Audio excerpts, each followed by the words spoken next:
You don't have to serve this lush, creamy, cheesy tomato gnocchi in a volcano, but come on, if you want to impress your friends and family, this is the way to do it.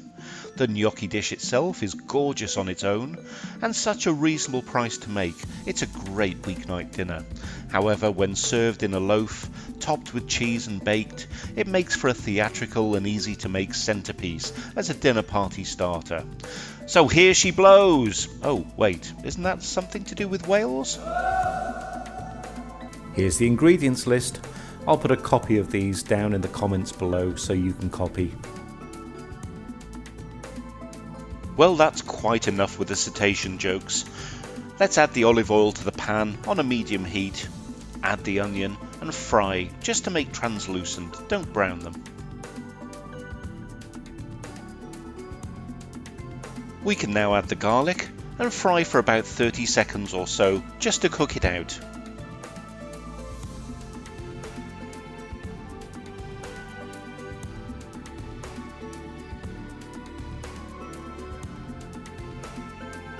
It's tomato time, baby!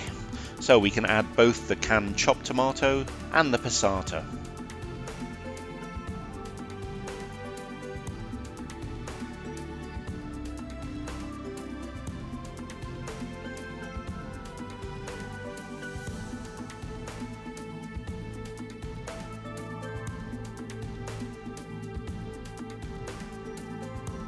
Followed by the dried herbs and the seasonings, and give them a good mix through.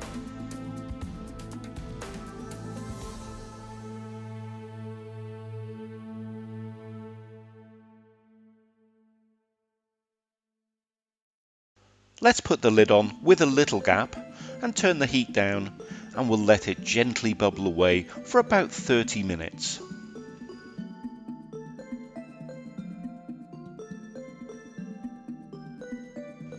If you are making the volcano, take your rotund loaf and take the top off.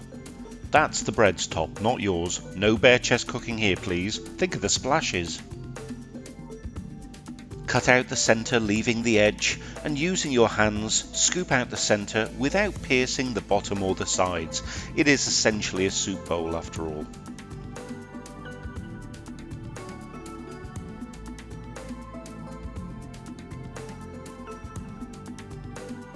So now we can get the gnocchi on the go. Pop them into boiling salted water. They only need a few minutes. When they float, remove them immediately, otherwise they'll go to mush.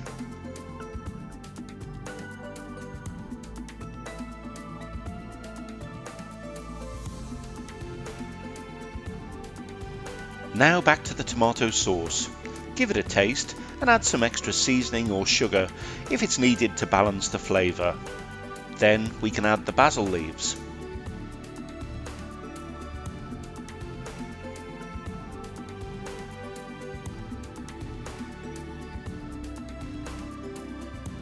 Now that's mixed, it's time to make the lava. Add the cream, and then I'm going to add just a half handful of each of the 3 cheeses that I'm using. If you're using fewer types, adjust the amounts accordingly.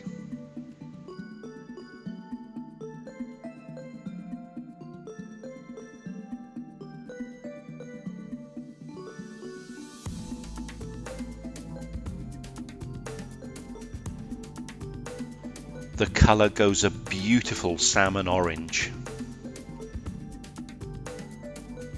Once the cheeses have melted, it's messy time.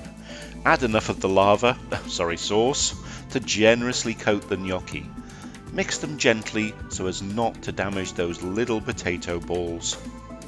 Now we could just serve this as a tasty tomato gnocchi, adding some extra cheese. But if you want to go that extra mile, it's time to make that volcano. Put your grill or broiler on and fill the bread bowl with the gnocchi and sauce, but leave about an inch from the top.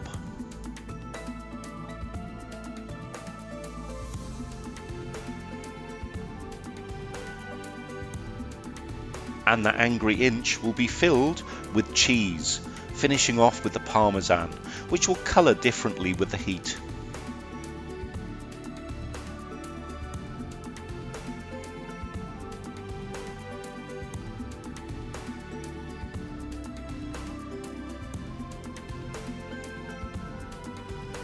Pop it under the grill or broiler until the cheese has completely melted and bubbles away and the bread has become a little toasted on top. It won't take long. So drumroll please. Lava! Well, it's a fun way of serving your creamy, cheesy tomato gnocchi in toasty bread. It makes a superb starter and kids love the theatre. So that's it for this week. Do subscribe and see what culinary nonsense happens next. I've got over 100 recipes on this channel, so there has to be one to tickle your fancy. Here's a couple right here. So until next time, bye!